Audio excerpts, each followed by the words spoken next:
media. What's going on, ladies and gentlemen? Welcome back to the Fringe. I have some bad news for everybody. If it seems, well, bad and good news. You know, one of the things I said when Donald Trump won the presidency of the United States last week is that, well, one thing we can look forward to is that Canada will not be able to continue giving its money to the Ukraine at this point, given that, you know, Trump's probably going to end that war by discussing things with Vladdy. But here we've got, now, whether you stand with the Ukraine, whether you're pro or against us giving the money, the point is irrelevant. The fact of the matter is, I'm staying out of what's happening in the Ukraine. What I'm talking about here, the problem being, is money. We don't seem to have any right now. If you take a look at our economy, if you look at our interest rates, if you look at our inflation, if you look at people not able to afford housing, people can't afford to eat, people can't afford anything. The list goes on and on. But I digress. The biggest problem while we're running out of money is that we're now taking on loans to assist the Ukraine in their ongoing war before Donald Trump ends things. I feel this is one final push to dump a large sum of money over there before, again, Donald Trump comes in and puts an end to it. We're going to talk about all that, but first I want to talk about this video's sponsor, Calendars That Curse. Huge shout out to this video sponsor, Calendars That Curse. With every purchase from Calendars That Curse, you can be comfortable knowing you're supporting local products that are designed and created within Canada. Calendars That Curse make products for the everyday Canadian who just doesn't care about their freedom of expression. Holding nothing back, these calendars are not for the weak or confused. From office-inspired, classy, cursive curse words to just write down politically incorrect, they are confident they have the right product to satisfy all of your cursing needs. Don't take any of it too seriously, because they definitely don't.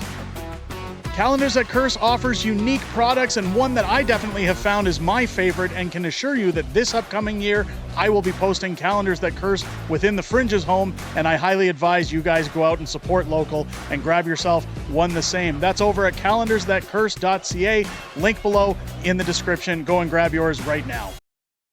Now, just as I said, folks, Calendars That Curse, it's an amazing company. I love their products. I strongly urge you, if you have very strong political beliefs, go and order yourself one. We don't really keep calendars in our house because of phones and because of technology, but I'll tell you right now, I am proudly displaying this upcoming year's calendar in my home and will continue to for as long as they're made. Highly recommend going to get one. Go check them out. Let's talk about Chrystia Freeland, shall we? I'm going to lead in with a post about Donald Trump because we have to ask some questions about what is going on with twitchy, witchy Chrystia Freeland. Now, I don't want to seem like a heartless person because something has happened with Freeland since taking her job as the finance minister and deputy prime minister of the country. We've always seen her twitching, her shaking, her loud sniffing going on during anything that any speech that she gives.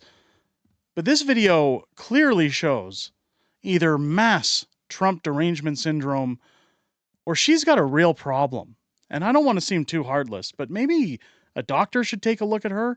Let's take a look at what's going on here. Chrystia Freeland is literally physically convulsing at the thought of Trump being president in the United States. I don't think so when we take a look at the video.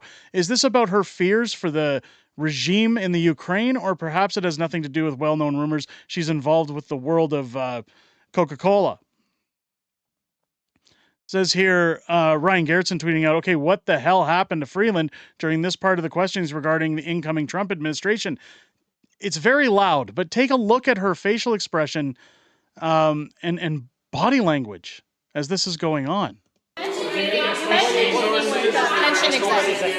mentioned what's the plan? Are there going to be more CBSA guards at the border? What are you going to do about increasing strength there?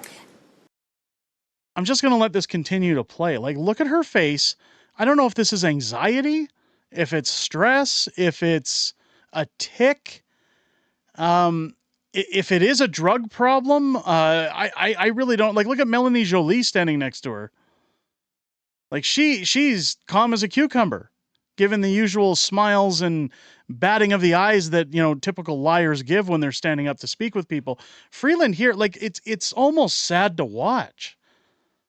When you look at videos of her on shows like Bill Maher, long before she was involved in Canadian politics, Chrystia Freeland was a pretty normal person. She didn't twitch like this.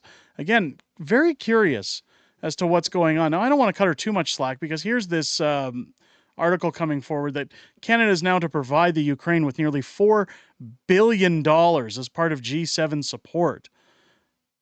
This article came out just the other day saying that Canada will provide Ukraine with $5 billion or 3.7 billion US as part of the G7 financial support. Canada's Minister of Finance Chrystia Freeland announced in Ottawa, as Ukrinform correspondent reports. Canada was the first country to advocate for using these assets to support Ukraine, and we are proud to be providing the largest per capita contribution, 5 billion Canadian dollars, Freeland said, commenting on the consensus of the G7 countries on the procedure for providing Ukraine with a $50 billion loan from frozen Russian assets. So again, it is a loan, but let's be honest, if Zelensky's out getting all of this money and buying condos and taking his wife shopping and enjoying his trips around the world, do you really think this money's going to be paid back? Do you think we're ever going to see a dime of this money? They're broke. She recalled that at the beginning of Russia's full-scale invasion of Ukraine, Canada and its allies immobilized nearly $280 billion in Russian sovereign assets. Within the G7, all countries have agreed that Russian sovereign assets will remain immobilized until Russia pays for the damage it continues to inflict on the Ukraine, Freeland said. Now, while they've frozen those assets, because we all know how Chrystia Freeland is very good at freezing bank accounts, even if they have $280 billion, do you really think that we're going to get this $50 billion back from the Ukraine when this is done? Do you think we'll see a cent? I sure don't. As reported, the group of 7 leaders reached a consensus on the procedure for providing Ukraine with a $50 billion loan from frozen Russian assets. The EU and the US are the largest contributors, but the other members of the group of 7 have also joined the initiative financially. I mean, it's... in Reykjavik, President Zelensky met with Speaker of Iceland's parliament and members of the Foreign Affairs Committee. During the meeting, the Speaker and members of the Foreign Affairs Committee, we focused on implementing the peace formula and preparing for the second peace summit. I expressed my gratitude for Iceland's active participation in parliamentary events and the international Crimea platform, its recognition, and the genocide of Ukrainian people and its support for the Ukraine, Zelensky noted. It's all part of NATO's pandering to the world. And again, hate me if you want to. I call it money laundering. It's money laundering at best. We've even seen Putin coming out saying that he's willing to talk about ending the war now that Donald Trump is president of the United States. He respects Donald Trump. He's willing to sit down and talk with him.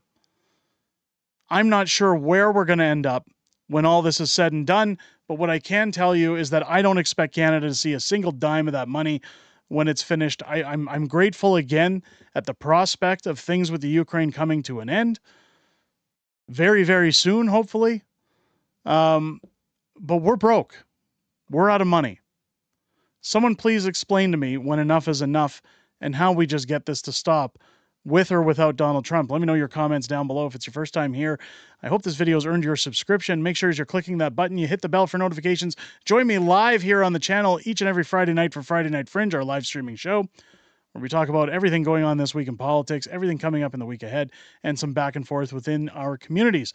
It's always great to hear what you guys have to say outside of making these videos, and I look forward to talking with each and every one of you this Friday night, coming up at 6 p.m. Pacific, 8 p.m. Central, here on the channel. Again, go check out Calendars That Curse. I strongly recommend their product. I think they're fantastic.